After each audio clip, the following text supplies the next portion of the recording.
Hi, I'm Madeline, and in this video I'm going to be teaching you the knit stitch, also known as the waistcoat stitch, also known as the split single crochet.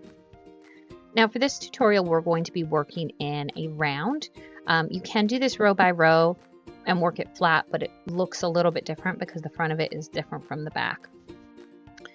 So once you have chained the amount of stitches that you want your project to be, you're going to go ahead and you're gonna, at this point I'm finished my chain. The front of my chain is facing me. You want to turn it a little bit to where the back is facing you, like the front here is facing you, but then down here the back is facing you, so that when you connect it, you're completely untwisted on there. And you're going to slip stitch to that very first chain that you did. And then you want to just double check to make sure that you're even all the way around and that you're not twisted. You're going to chain one and then create a single crochet into that same first stitch that you slip stitch into. And you're actually going to just do a normal single crochet all the way around. Okay, I'm just about done with that. Just have a few more stitches left and then I'm at the end of my regular single crochet row. And here's my last one.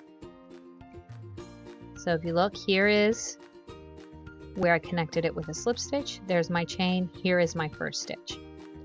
Now, what you're going to do in order to get the look of the knit stitch, you're going to have to look at your single crochet individually as itself, because the placement of a normal single crochet would be right here underneath these two loops here, and that's just a regular single crochet. Where you're going to be placing this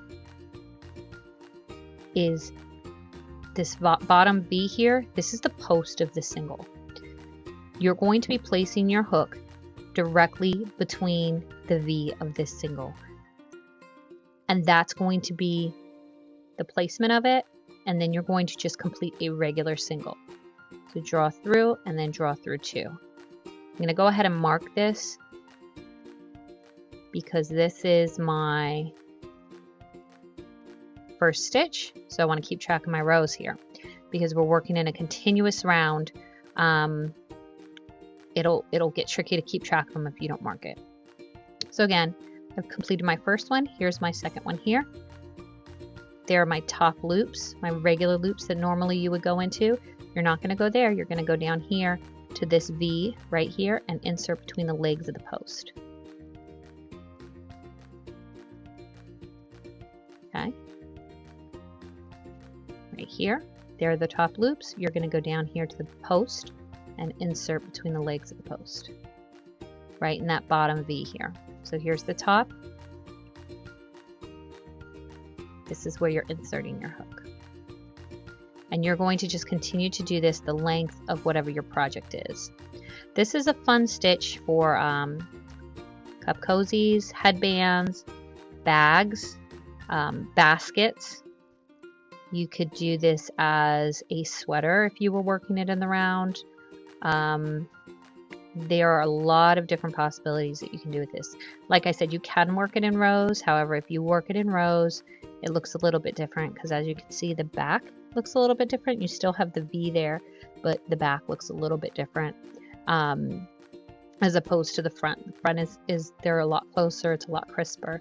So working this flat in rows will look a little bit different as opposed to doing it in a round. There we go. And you just keep going.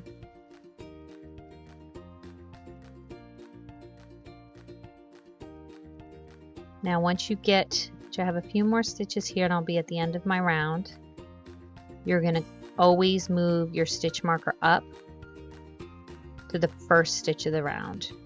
And as you go on with this, it will get easier because the stitches start to lay where you need them to be. So the first few rows are always the hardest.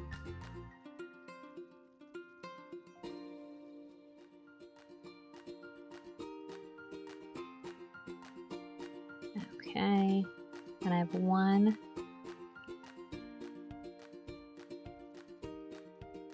2, and then now I'm at my first stitch.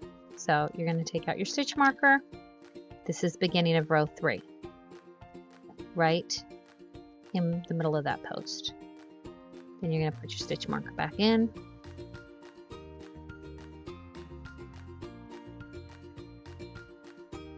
And then you're just going to continue on to the length that you need this to be.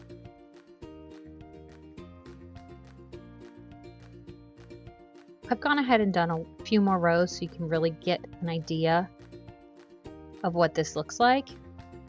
And it gives a very nice stacked look here. Let's see here, 1, 2, 3, 4, 5, 6, 7. So I'm here at the beginning of my 8th row.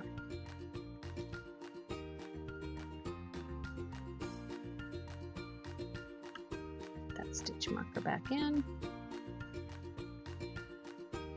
And at this point, it really gets a lot easier because your stitches are kind of lining up where you need them to be, and it gets a lot easier to insert your hook. If it's hard to insert your hook and you're having difficulty, it might be a tension issue. You might be crocheting a little bit too tight. You can try and size up your hook. You do not want to do this too tight because it makes it more difficult to get the placement correct on this.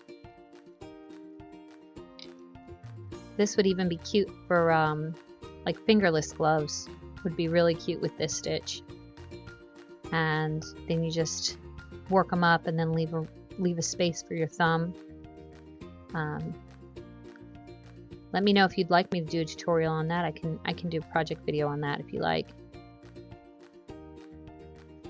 And this you would just keep continuing until you get it the length that you like.